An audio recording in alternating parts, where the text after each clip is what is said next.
The Lost Wax Casting Technique, Part 2.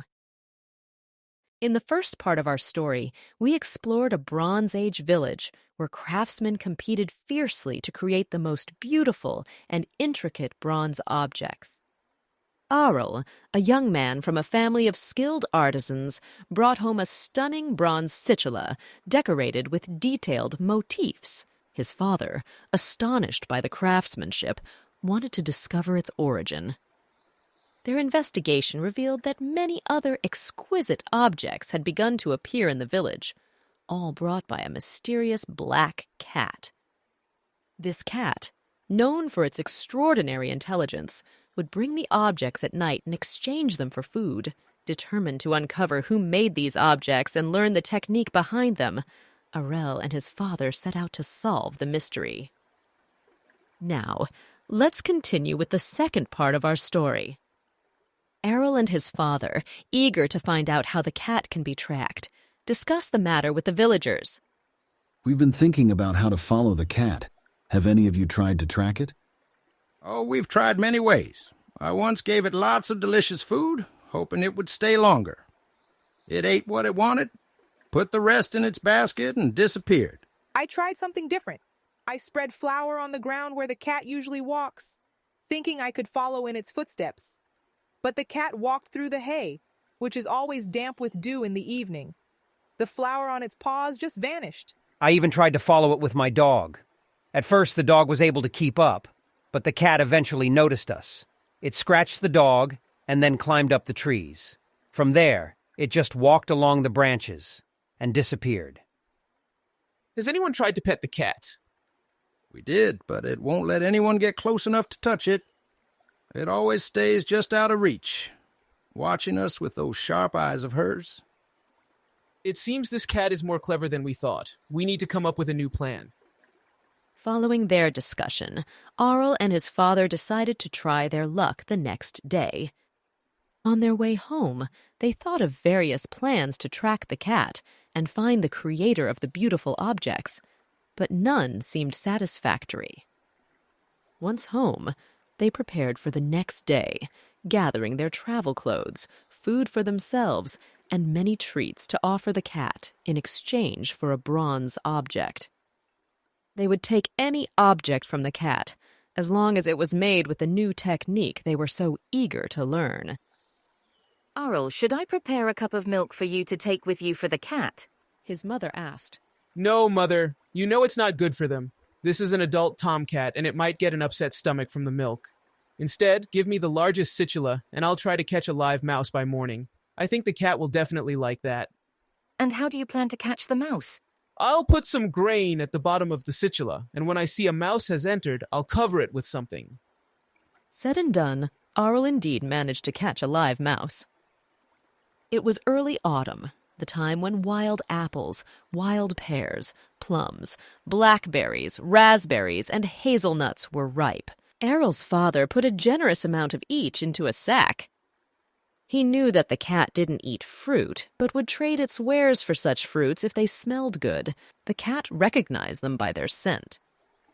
If they had no smell, the cat knew they weren't ripe and wouldn't trade for them. It would turn its basket away from anyone trying to give it unripe or spoiled fruit. But Arel and his father had prepared the best they had at home, and with great excitement, they almost ran to the spot where the villagers said the cat usually came to sell its goods. They arrived early, and there were still a few people at the market, but they didn't have to wait long as the long-awaited cat stepped out of the forest.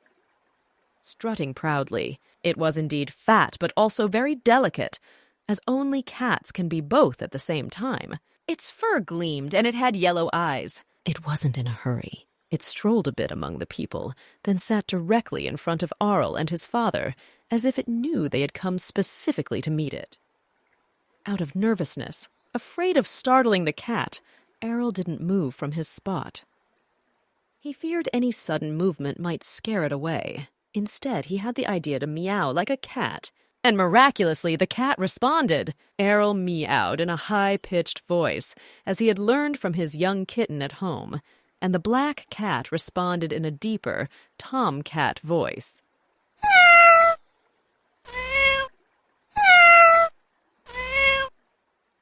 They continued their conversation this way until the cat allowed itself to be petted. Seeing that a good relationship seemed established and the cat had gained trust in them, Arel's father began to bring out the gifts they had prepared. The cat sniffed everything and was visibly pleased with all the offerings, except for the mouse. It let the mouse run free, not even attempting to chase it. Was it lazy? Or simply not used to eating mice? We don't know. Instead, it placed its basket near Arel, waiting for him to unload the bronze object it had brought, and so he did. He took out an axe richly decorated with spirals, zigzags, and many precise dots. It was clear that the craftsman who made this object was the same as the one who crafted the first situla Arel had bought, which I told you about in the first part of my story, if you remember that situla. Arel and his father filled the cat's basket with fruit, and they were ready to go. Meow, meow. Arel meowed again. The cat responded and slowly allowed itself to be followed. Arel and his father followed the cat through dense forests, over mountains, and across valleys. They passed through forests of bronze, where the leaves shimmered with a warm, coppery glow. They continued into forests of silver, where the trees sparkled as if dusted with frost, their leaves glinting in the dappled sunlight. Eventually, they entered a golden forest, where the foliage glowed with a rich, amber light, casting a magical glow on everything around them. After a long journey, they emerged into a beautiful clearing. Before them lay a garden filled with small wooden huts, each more charming than the last. The air was thick with the fragrance of countless flowers, and the vibrant colors of the blossoms created a breathtaking tapestry. It was a peaceful, enchanting place where nature and craftsmanship seemed to exist in perfect harmony. Here lived a husband and wife, and the wooden huts were inhabited by disabled children who had been abandoned by their parents as infants. These kind-hearted spouses had gathered them here in their garden, built them huts, and took care of them. Those who were able worked by tending the flowers and animals, cleaning the huts, and helping in the kitchen. Those who couldn't work endured their illnesses and set an example of good behavior for the others. They were like one big family, living in harmony. The black cat was their cat, named Mushu, and the food it received in the village in exchange for the bronze objects actually went to these wonderful children who had not been accepted by their own parents, but had found a refuge here. Arel and his father were warmly welcomed and seated at the table, where many conversations followed. The guests were amazed by everything they saw there, but of course they did not forget why they had come. Eventually, they asked about the bronze objects, if they had been made, and if so, what technique they used to create such beautiful pieces. The bronze objects that Mushu brings to the village are remarkable. Could you tell us how they are made? Those bronze pieces. They are created using a technique called the lost wax method. First, we create a model out of wax. I carefully sculpt every detail to capture the beauty you see. Sounds intricate. What happens next? Well, after the wax model is prepared, we coat it with clay. Once the clay hardens, we heat it, and the wax melts away through small holes we've made in the clay, leaving a perfect mold. Then, we pour molten bronze into the mold and let it cool. How do you ensure all those fine details come out so perfectly? It takes a steady hand and lots of practice.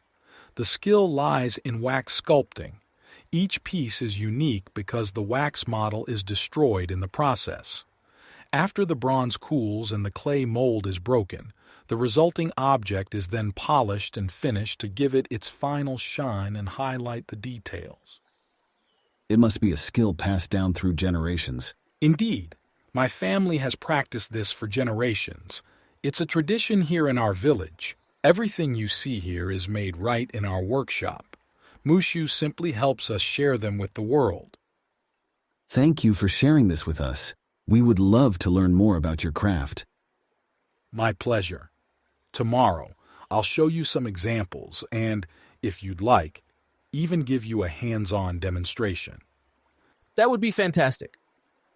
For 3 days and 3 nights, Arel and his father stayed there, not only being shown how to work with the lost wax technique, but also working together with their hosts to create statues, cups, situlas, and a few beautifully decorated axes. They were all incredibly happy to have spent 3 wonderful days together, and Arel and his father fulfilled their dream of understanding how such beautiful bronze objects could be made. As they bid farewell, Arel and his father felt immense gratitude for the knowledge and friendships they had gained. They returned to their village with hearts full of inspiration and determination to create their own masterpieces. The memories of those 3 magical days would stay with them forever, marking the beginning of a new chapter in their craft. The events and characters in this story are fictional. However, the historical facts are as follows. Lost wax casting is an ancient metal casting process commonly used during the Bronze Age to create objects from bronze, gold, and other metals. This technique allows for intricate and complex details because wax is easily molded and sculpted. Curious about how it works? Let me explain. First, a detailed object is sculpted from wax. This wax model is then covered with a refractory material, such as clay, fine sand, or a similar mixture, creating a solid shell. This shell serves as the mold for casting. The covered mold is heated in an oven. As the mold heats up, the wax melts and is removed from inside the mold through small holes, leaving a hollow space in the shape of the original model. This hollow space will be filled with molten metal. The metal, usually bronze, is heated until it becomes liquid and then poured into the empty mold left after the wax is removed. The molten metal fills all the intricate details of the mold, taking the exact shape of the wax model. After casting, the metal is left to cool and solidify. The refractory mold is broken and removed, revealing the cast metal object. The metal object is cleaned of any refractory material residues and finished by polishing, grinding, or other methods to achieve the desired final appearance. The discovery of lost wax casting is significant because it enabled the creation of objects with extremely fine and intricate details, which would not have been possible with other casting methods available at that time. It was used for a wide range of artifacts, including jewelry, figurines, vessels, and ornamental weapons. Bronze objects made using this technique are durable and robust. We invite you to explore and enjoy our other stories, where new adventures and magical worlds await.